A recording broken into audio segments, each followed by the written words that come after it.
కాంగ్రెస్ ప్రభుత్వానికి సిపిఐ నేత నారాయణ చురకలంటించారు. ఇందిరాగాంధీని కొనియాడటం కంటే ముందు ఆమె పేరుతో ఉన్న ఇందిరా పార్క్ స్థలాన్ని కాపాడాలని డిమాండ్ చేశారు. కరాటే కోచింగ్ సెంటర్ ముసుగులో జరుగుతున్న అక్రమాలను అడ్డుకోవాలని, ఎమ్మెల్యే ముఠా గోపాల్ తీరు మార్చుకోవాలని సూచించారు. ఇదే క్రమంలో తన విధిని సక్రమంగా నెరవేర్తిస్తున్న హైడ్రా కమిషనర్ రంగనాథ్ను నారాయణ ప్రశంసించారు. ఎమ్మెల్యే పనులు లోకల్ డెవలప్ చేయమనిస్తే అతను కరెక్ట్గా ప్రైవేట్ వాడికి ఇచ్చి డబ్బులు పంచుకుంటాడా? ఏడే ఎమ్మెల్యే ఎవరో ఎమ్మెల్యే పేరేమే ఆడు ముఠా పేరే ముఠా వాడు ఎమ్మెల్యే అయినాడు.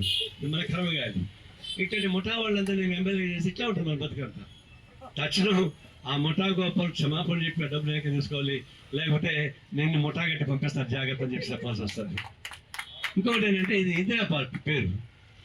ప్రతాక మన రేవంత్ రెడ్డి, ఇందిరాగాంధీ, సోనియా గాంధీ, రాహుల్ గాంధీ, ప్రియాంక గాంధీ అంతా గాంధీ పేరు చెప్పుకునేటువంటి రేవంత్ రెడ్డి ఇందిరా పార్క్ కాపాడా? ఏం సిగ్గుచెట్టికు నువ్వు ఇందిరాగాంధీ వచ్చి గాంధీ వచ్చి పొగుడుతా ఉన్నావే.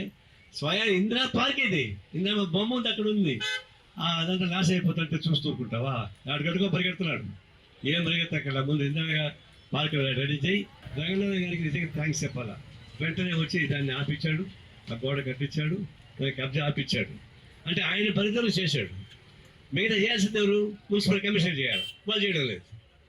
రంగనాథ్ గారు లేకుండా పోతే ఇప్పటికీ అన్ని కరెంట్ ఆడుకునేవాడు డబ్బులు పెట్టి. ఇప్పుడు పోలీస్ డిపార్ట్మెంట్ వచ్చింది దీనికి.